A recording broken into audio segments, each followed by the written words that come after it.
Conjuring Part 2 is directed by James Wan once again and is written by David Leslie Johnson, James Wan, Chad and Carrie Hayes again.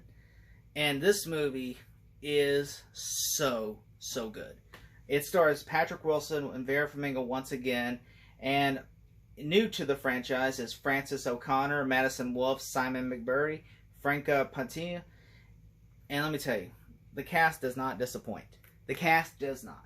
Like, I remember watching this movie and going, oh my god, there is like a church thing. This movie uses nuns and the church music against you to scare you, and I was like, oh my god, I'm terrified. Like, I remember watching this movie when I first came out, and I was so scared. I could not finish it. I had to watch it on the next day because I was like, oh. You know, there are some scenes in the movie that feel like they drag, but the payoff is so good, though. Like, the movie star, you know, the Patrick Wilson and Vera Farmiga and Lorraine Warren, and it starts off with the Amityville murders. The Amityville murders are so notorious for Amityville horror, and, you know, they made so many movies, and they kind of do their own twist on it, and I thought it was so well done. And I actually watched it with my niece, and she thought it was so well done. And I'm like, it's good. It's so great. I mean, it made me want to watch a whole movie of Amityville horror with Ed and Lorraine Warren. I mean, that's how great they are. And then they introduce a new demon in the movie that is so creepy. It's a nun, and it's so creepy. And they have this creepy church music that plays with it. And I was just like, every time she's on screen, I'm just getting creeped out and scared. And I'm just like, and every time I hear that music, I just get in the willies, and I'm just thinking, oh my god, like, that is so creepy. If you watch it at night, you're probably gonna piss your pants. Like, that's how creepy that is. And I'm just thinking, oh my god. Like, there's even a scene where all the crosses turn around, that's even on the cover of the movie. And I'm just thinking, oh god, no, oh no. There's even a painting scene. The painting, or it's just a painting. There's no, like, nothing else behind it. And the painting is still just staring in your eyes. And I'm just watching going, uh-oh. Like, that is so great. And the idea, I like the idea in this movie that Ed and Lorraine Warren, are they frauds? Are they not frauds? Because it deals with that. Are they frauds? Because they, you know, like, oh, you exploit people for money because playing on mental illnesses and hoaxes. And they're like, no, we do not. And I like how it deals with that in the movie.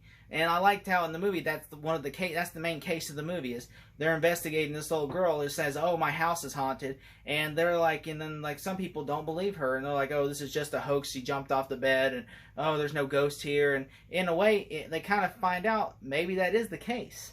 And then, you know, and there's ideas and ways of where it's like the family are like seeing the ghost and everything, but nobody else is seeing the ghost and nobody else feels like it. While in the first Conjuring, you know there's a ghost in the house. You can feel its presence. While Lorraine doesn't feel no ghost, but then as you start putting the puzzle pieces together, like in the first Conjuring, you, like, the demon tried to distract them, so the demon, like, by scaring their daughter with the Annabelle doll, so that way the demon can get a hold of the mom and the children away to the house to sacrifice them to the devil. While in the new movie, the demon basically fakes, I mean, that's a little bit of a stretch, I know, but the demon basically uses the old man as a conduit to scare the little girl and making it seem like the little girl's causing all this. Like, she's just, like, destroying tables and stuff to make it look like she's faking it, so that way everybody, all Ed and Lorraine Warren and all the people taking pictures of her and stuff, will think this is all fake and she's just lying. And that is so great about this movie. That is so great that they think, oh, it's just fake, and it turns out it's not fake. In fact, it's very much real, because the third act of this movie is creepy. I will say there's one thing interesting, a fun fact about this movie.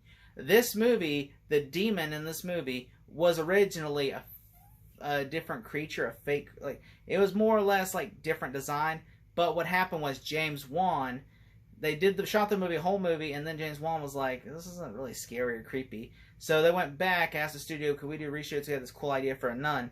And then they went back and reshot the movie, and they took the scenes and just, I guess, CGI'd the nun in there and everything. There is one or two scenes where you can actually see the original design, like when a creature's hand touches Ed or something like that. There's one or two scenes you can catch the glint. Like, even James Wan acknowledged that, yeah, there is one or two scenes we could not fix in post that the creature's in there. But every other scene they fixed with the nun. and it's so good. The Nun works. Even there's a day sequence with Lorraine in a painting, and that was so well done. Even here, every time I hear it, church music, it freaks me out. Like I was watching it, and afterward, I kept hearing that voice in my head. Where I hear that, I just hear that voice in my head just repeating that music, and I'm just like, oh my god, I need to listen to some music to get out of my head. Like, ugh, it creeps me out, you know. And I'm just thinking, oh man, this is such a good film. Like it's such a great film. Like this movie, I mean, all I will say is it better than the first one? It's close, but it's not like the first one's still much creepier. But the second one really delivers. And James Wan does a fantastic job of directing that again. Like, he did Fast and Furious 7, then he did this movie. And he didn't have to come back. He's like, I did Fast and Furious 7, later, bitches. But instead, he's like, I'm going to come back and do Conjuring 2. And I really respect him for doing that. And I really think he is a great director. And I really hoped he'd come back and make 3. I understand he was busy doing another film, so he couldn't. But I hope he does. If they do a 4th one, he returns and directs it, because he's such a great director.